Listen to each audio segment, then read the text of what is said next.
సంధ్యా theatre ఇష్యూకి సంబంధించి సినీ పెద్దలందరూ కూడా ముఖ్యమంత్రి రేవంత్ రెడ్డిని కలిసారు. సో ఆ భేటీ అంశంపై ఈరోజు మనతో పాటు ప్రముఖ నిర్మాత నటికుమార్ గారితో ఉన్నాం మాట్లాడు. సార్ నమస్తే. నమస్తే సార్, సినీ పెద్దలు సినీ ప్రముఖులు రేవంత్ రెడ్డిని కలిసినారనే వార్తలను ఉంది. కేవలం సినిమానే కాకుండా రాజకీయ సామాజిక అంశాలపై స్పందించే నటికుమార్ మాకు ఆ భేటీలో కనిపించలేదు. ఎందుకని పోలేదు? సో ఇదే దిల్ రాజు చెప్పాడు ఏమని, నట్టికుమార్ వస్తే మేము రాము అని. నట్టికుమార్ వస్తే ఈయన ప్రాధాన్యత ఉండదుగా దిల్ రాజుకి. నట్టికుమార్ వస్తే ఈయనకేం వచ్చింది? ఓనమ్మలు వచ్చా? I'm debate ready for debate. మొత్తం టోటల్గా ఛాలెంజ్ చేస్తాను నేను. దిల్ రాజుతో నేను ఛాలెంజ్ చేస్తాను. ఛాలెంజ్. నట్టికుమార్ ఎక్కడ వెళ్ళినా రాజశేఖర రెడ్డి గారి దగ్గరికి వెళ్తేప్పుడు నట్టికుమార్ రేట్ల కోసం మాట్లాడాడు.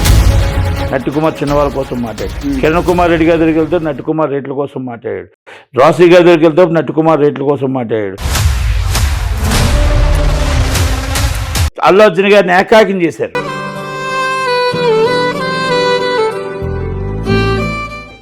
అల్లు అర్జున్ గారిని కావాలని ఇరికిచ్చి మళ్ళీ ఆయన సెటిల్మెంట్ చేసే విధంగా గేమ్ ఆడారు. మొత్తం దిల్ రాజు అన్న సార్. మొత్తం వాళ్ళు పవన్ కళ్యాణ్ గారు చెప్పిన మాట కూడా అల్లు అర్జున్ గారిని ఏకాకిం చేసిస్తారు. అల్లు అర్జున్ గారు ఒక్కరి మీద బాధ్యత వదిలేశారు. మీ ఇండస్ట్రీలో ఎంతమంది ఉన్న ఛాంబర్లు ఉన్నాయి, కౌన్సిలర్లు ఉన్నాయి, మా అసోసియేషన్లు ఉన్నాయి. మీ తెలంగాణ ఛాంబర్ ఉంది, మా అసోసియేషన్. అల్లు అర్జున్ గారు పార్ట్నర్ సునీల్ ఉన్నారు. వీళ్ళందరూ ఏమైపోయారు? నమస్తే, వెల్కమ్ టు సెసిటీవీ. నేను నరేష్. సంక్రాంతి బరిలో ఉన్న సినిమాలకు సంబంధించి, అలాగే గతంలో సంధ్యా థియేటర్ ఇష్యూకి సంబంధించి సినీ పెద్దలందరూ కూడా ముఖ్యమంత్రి రేవంత్ రెడ్డిని కలిసారు.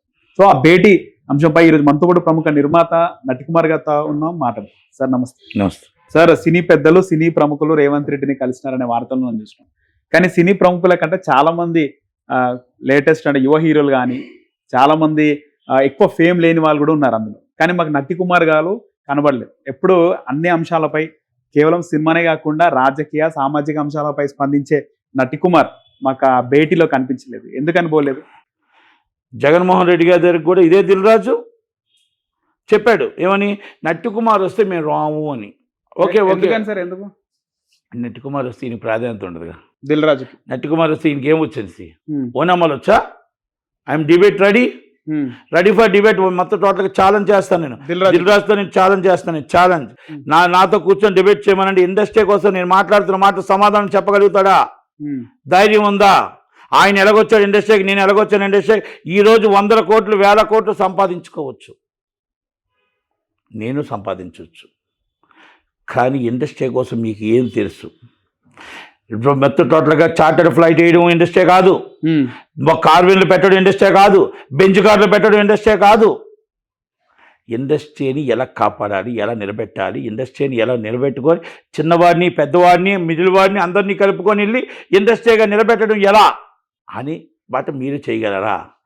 నేను చేశా. మళ్ళా మీరు వెళ్ళి మీకు చేత కాకపోతే, మీ వల్ల కాకపోతే దాన్ని నెత్తి మీద వేసుకొని చిరంజీవి గారు వెళ్ళి మాకు రేట్లు ఇవ్వండి సార్, మాకు చిన్నవాళ్ళని పెద్దవాళ్ళని చిన్నవాళ్ళని పెద్దవాళ్ళని బతికించండి అని అడిగాడు. అడిగిన తర్వాత మళ్ళా చిరంజీవి గారు మాకు లెటర్ పంపించి, సార్ ఈ రేట్లు వస్తున్నాయి కుమార్ గారు, నేను ఛాంబర్లో చెప్పాను ఆల్రెడీ, మీరు వెళ్ళండి మీటింగ్లో డిస్కస్ చేయండి, మీకేం కావాలో అడగండి, అన్నీ కలిపి జీవో పాస్ చేద్దామని అడిగారు.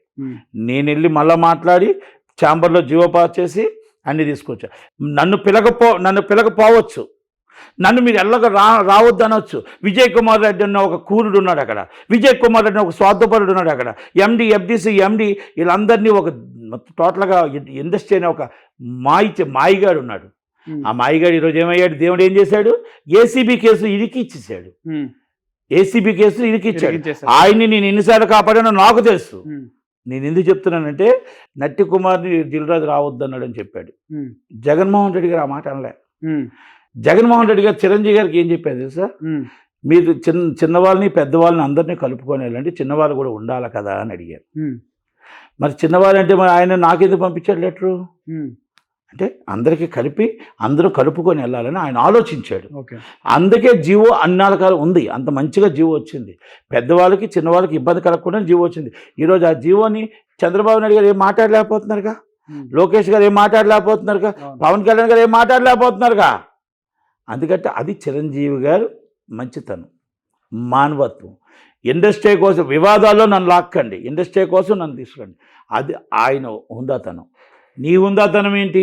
నేను ఛాంబర్ ప్రెసిడెంట్ చేస్తే సంవత్సరం పోస్ట్ పెట్టుకొని ఊరంతా తిరిగావు. Council president, chamber president, council కాదు. ఓకే. చేస్తే సంవత్సరం అంతా తిరిగి ఒక్క సంవత్సరంలో ఒక్క పని ప్రాబ్లం సాల్వ్ చేసావా?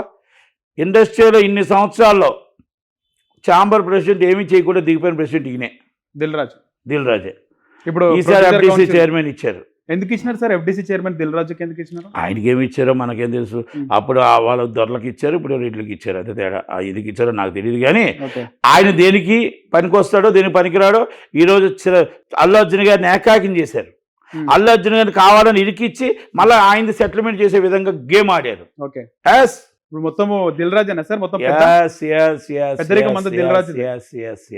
ఆయన మాట తెలుసా? ఆ రోజే మీరు వెళ్ళుంటే, ఆ రోజే ఆ కుటుంబాన్ని కలిసి ఉంటే, ఆ రోజే పరామర్శ చేసి ఉంటే, ఆ రోజే మీరు అల్లు అర్జున్ గారితో మాట్లాడుంటే, ఆ రోజే ఇండస్ట్రీ అంతా మీరు వెళ్ళుంటే ఇంత చిలుకు గాలివాన్ అయ్యేదా? ఒక్క మనిషి మీద తోసేస్తారా మీరంతా? ఇండస్ట్రీలో అనుకోని జరగటం జరిగింది. ఆయన ఒక్కటి చేయలేదు కదా ఇది, ఆయన ఏం చేయలేదు. అనుకోని సంఘటనలో ఆయన ఆ పిల్లలకి ఫస్ట్ ఆ బాబుకి ఎంత కావాలో అంత చేస్తాననేది ఆయన.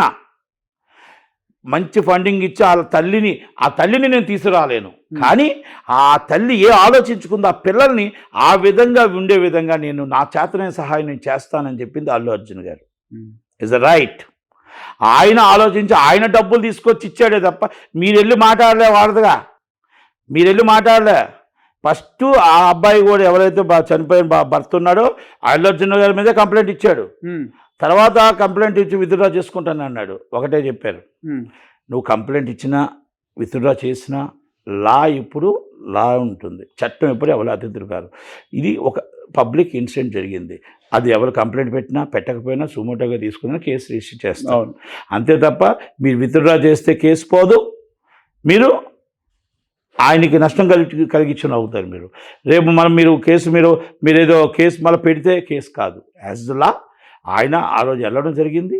అక్కడ అందరి మీద కేసు పెట్టారు. ఎవరినైనా అరెస్ట్ చేస్తారు, ఆ ప్లేస్లో ఎవరున్నా అరెస్ట్ చేస్తారు. అంతే తప్ప నేనేమంటున్నానంటే అల్లు అర్జున్ గారి టీం తప్పు చేయొచ్చు, అల్లు అర్జున్ గారు తప్పు చేయలేదు. మళ్ళా చెప్తున్నాను, again is repeat is there. వాళ్ళు పవన్ కళ్యాణ్ గారు చెప్పిన మాట కూడా అల్లు అర్జున్ గారిని ఏకాకిం చేసేసారు. అల్లు అర్జున్ గారు ఒక్కరి మీద బాధ్యత వదిలేశారు. మీ ఇండస్ట్రీలో ఇంతమంది ఉన్నారు, ఛాంబర్లు ఉన్నాయి, కౌన్సిల్లు ఉన్నాయి, మా అసోసియేషన్లు ఉన్నాయి, మీ తెలంగాణ ఛాంబర్ ఉంది, మా అసోసియేషన్, అల్లు అర్జున్ గారు పార్ట్నర్ సునీల్ ఉన్నారు. వీళ్ళందరూ ఏమైపోయారు?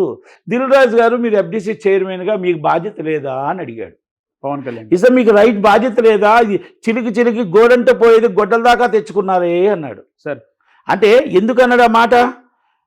ఆయన బయటకు వచ్చి నన్ను కాదు ఇండస్ట్రీ అందరినీ అన్నాడు అనుకుంటున్నాడు. FDC చైర్మన్గా వారధిగా మీరున్నారు కాబట్టి అన్నాడు. అంటూ ఇంకో మాట అన్నాడు. ఆయన ఏమన్నాడు? మీరు గవర్నమెంట్ని అంత ట్రోల్ చేస్తున్నప్పుడు, గవర్నమెంట్ని అంత తిడుతున్నప్పుడు, ప్రతిపక్షంలో KTR గారు అంత అవలేలం చేస్తున్నప్పుడు, మీకోసం బెనిఫిట్స్ ఇచ్చాడు, మీకోసం టికెట్ల రేట్లు పెంచి అన్ని చేస్తున్నప్పుడు కూడా అవలేలం చేస్తుంటే కూడా మన ఇండస్ట్రీ నుంచి ఒక్కరు కూడా స్పందించలేదే. As FDC chairman part of the party, part of this government కూడా మీరు స్పందించలేదు కదా. ఖండించాలి కదా. మీరు ఖండించలేదు. KTR గారికి భయపడ్డారు కదా, మీరు భయపడ్డారు కదా. అలాగే మరి సునీల్ నారాయణ గారు ఎందుకు భయపడ్డారు? అలాగే ఛాంబర్ దామోదర్ ప్రసాద్ ఎందుకు భయపడ్డాడు? మళ్ళీ అలాగే తెలంగాణ ఛాంబర్ ఎందుకు భయపడ్డది? ప్రతిపక్షంలో ఉండేటప్పుడు ఏం చెప్పాలి? అల్లు అర్జున్ గారు చెప్పలేదు. మీరేం చెప్పాలి? సార్ ఇది పార్ట్ ఆఫ్ ది ఇండస్ట్రీలో మాకు సంబంధించిన విషయం, దయచేసి రాజకీయం చేయొద్దు, ఈ గవర్నమెంట్ మీద మీరు ఇష్టం వచ్చినట్టు మాట్లాడొద్దు సార్, ప్లీజ్ రిక్వెస్ట్. ఎందుకు సార్? మా ప్రాబ్లం మేము సాల్వ్ చేసుకుంటాం. జరిగింది అనుకోని సంఘటనని మేము ప్రాబ్లం సాల్వ్ చేసుకుంటాం. పెద్దది చేయొద్దు KTR గారు, ఇస్ ప్లీజ్ మేము రిక్వెస్ట్ చేస్తాం, రాజకీయం చేయొద్దు అన్న ఒక్క మాట ఇండస్ట్రీ నుంచి రాలే. అదే మన సినిమా ఇండస్ట్రీ ఒక్కరోజు పాపం పొరపాటున సురేఖమ్మ గారు ఒకే ఒక మాట అన్నారు. ఆమె పొరపాటున ఆవేశంలో ఆమె అటు పొలిటికల్గా KTR గారి మీద పొలిటికల్ని అక్కడ సినిమా టర్న్ ఏదో పొరపాటు ఒక మాట అనడం తప్పే. ఆ తప్పు మాటలో మళ్ళీ వెనక్కి తీసుకొని మళ్ళీ PCC అధ్యక్షుడు వారు కూడా క్షమాపణ చెప్తే కూడా దండయాత్ర చేశారు. ఆమె ఏ రోజైనా ఎవరితోనో మాట్లాడిందా? ఏ రోజైనా ప్రజల కోసమే పోరాడింది, ప్రజల కోసమే బతుకుతుంది, ప్రజల కోసం, ప్రజల మన్నన కోసం ఉదయం లెగిస్తే ఉన్న సురేఖ గారు ఒక BC మహిళని ఇష్టం వచ్చినట్టు మాట్లాడారే. ఎవరి మెప్పు కోసం మాట్లాడి? KTR గారి మెప్పు కోసం మాట్లాడారా? నేను అడుగుతున్న ప్రశ్న, KTR గారి మెప్పు కోసం మాట్లాడారా అడుగుతున్నా. ఈరోజు మరి ఎందుకు మీరు మాట్లాడలేకపోయారు? గవర్నమెంట్ మీకు మంచి చేస్తే తప్పు చేసిందా? గవర్నమెంట్ మీకు మంచిగా చేసింది కదా, మీకు బెనిఫిట్స్ వాళ్ళు ఇచ్చింది కదా, మీ ఈవెంట్ కరెక్ట్గా చేయించింది కదా, మీకు ఆల్రెడీ రేట్లు పెంచింది కదా.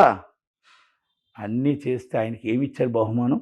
ఆ ఫ్యాన్ సిస్టమ్ వచ్చి ట్రోల్ చేస్తుంటే, ఇంతమంది ప్రతిపక్ష నాయకులు కేటీఆర్ గారు అవలేలం చేస్తుంటే, మేము ఫోన్లో నోట్లో కూడా చెప్పలేం అలాంటి మాటలు. ప్రతిపక్ష నాయకుడు మాట్లాడుతుంటే చీఫ్ మినిస్టర్ని మీ ఇండస్ట్రీ కోసం అన్ని మాటలు పడుతూ ఉంటే ఒక్క దానికి జవాబు చెప్పలేరు. Part of this government. మీరు కూడా మాట్లాడలేకపోయారే దిల్ రాజు గారు, మీరు కూడా దాన్ని ఖండించలేకపోయారే దిల్ రాజు గారు. నాకు సీఎం గారు చెప్పారు, నేను వెళ్ళాను అంటున్నారు. చెప్పకుండా వెళ్ళొచ్చు కదా ఇండస్ట్రీ నుంచి. ఇండస్ట్రీ నుంచి ఫస్ట్ మీరు బెయిల్కి వెళ్ళారు కదా, మీరు కోర్టుకి వెళ్ళారు కదా, అన్నింటికి వెళ్ళేటప్పుడు మీరు అక్కడికి వెళ్ళి ఆ పిల్లలు నేనున్నాను, ఈరోజు చెప్పిన భరోసా నేనున్నాను, నేను ఇప్పిస్తాను అని ఒక మాట అని ఉంటే, నా బిడ్డలు మీరు అందరూ కలిపి నేను ఇండస్ట్రీ అంతా మేము కాపాడుతామని ఒక్క మాట మేము ఉన్నాము అని ఇండస్ట్రీ భరోసా ఇచ్చుంటే ఎంత బాగుండేది. ఆ రోజు అనకుండా ఈరోజు మొత్తం తగిన తమాషా చూసి ఈరోజు వచ్చి నేను వచ్చేది సార్ నేను వారధిగా ఉంటా, ఆయనకి ఇండస్ట్రీలో ఉన్న వాళ్ళకి ఉద్యోగాలు లేవు. ఎప్పుడు ఎవరు కోటేశ్వరుడు అవుతాడు, ఎవరు భిక్షాధికారి అవుతాడో తెలియదు ఇండస్ట్రీ. దాంట్లో జాబ్ వాళ్ళకు వద్దండి, వాళ్ళకి కావాల్సిన జాబ్ గవర్నమెంట్కి రికమెండ్ చేయండి. గవర్నమెంట్లో ఒక గవర్నమెంట్ జాబ్ ఇప్పించండి. మీకు నిజంగా చిత్తశుద్ధి ఉంటే గవర్నమెంట్ జాబ్ ఆయనకి ఇప్పించండి. ఉంటూ ఆ డబ్బులు ఇద్దరు పిల్లలకి ఆయన ఆలోచన, అల్లు అర్జున్ గారి ఆలోచన, ఆ పిల్లలకి ఆ తల్లి ఉంటే ఎలా పెంచేదో, ఏ విధంగా ఆలోచించేదో, ఆ డబ్బులు ఫిక్స్డ్ డిపాజిట్ చేసి గార్డెన్ గారి ఫాదర్ని పెట్టి అంత మనీని వాళ్ళ పిల్లల పేరు మీద పెట్టి ఆ చదువుని అది కూడా మన ఇండస్ట్రీ నుంచి మనం కానీ ఏమైనా హెల్ప్ చేయగలిగితే, ఆ తల్లి ఆలోచన నా పిల్లలు ఇలా పెంచాలన్న ఆలోచన కొంతైనా మనం అల్లు అర్జున్ గారి ఆలోచన తీర్చగలుగుతాం. అల్లు అర్జున్ గారి ఆలోచన అదే, నేను తల్లిని ఇవ్వలేను, ఆ తల్లి ఏ విధంగా పిల్లలు పెంచాలనుకుందో ఆ విధంగా నేను సహాయ సహకారాలు అందించగలుగుతాను అనుకొని అల్లు అర్జున్ గారు చేసిన ముందుపాటి చర్యకి మీరేం సాధించారు? మీరేమి చేయలే. ఆయన చేసిన దాన్ని చెక్కులు తీసుకొచ్చి మీరు ఇచ్చారు. నేనున్నాను అనడానికి ఏమి ఇచ్చారు? గవర్నమెంట్ ఆల్రెడీ చెక్కులు ఇచ్చేసింది. అన్ని చెక్కులు ఇచ్చేసిన తర్వాత ఇంకేముందండి? అందుకే నేను అంటున్నా, ఇది ఆయన్ని చెడ్డ చేసి మీరు మంచి అయిపోదాం అనుకోవడం కరెక్ట్ కాదు. ప్రతిదీ కూడా అల్లు అర్జున్ గారు ఈజ్ గ్రేట్ఫుల్. అల్లు అర్జున్ గారు ఒక చిన్న తప్పు అనుకోకుండా సంఘటన జరిగిందే తప్ప ఆయన తప్పు చేయలేదు. వాళ్ళ కోసం మంచి ఆలోచించాడు. గవర్నమెంట్ మీద కూడా ఎక్కడ కూడా ఆయన ఎప్పుడు చేయలేదు. ఒక అనుకోని కొంతమంది ట్రోల్స్ చేశారు, దాన్ని కూడా ఆయన ఖండించాడు. రైట్ సార్, ధన్యవాదాలు.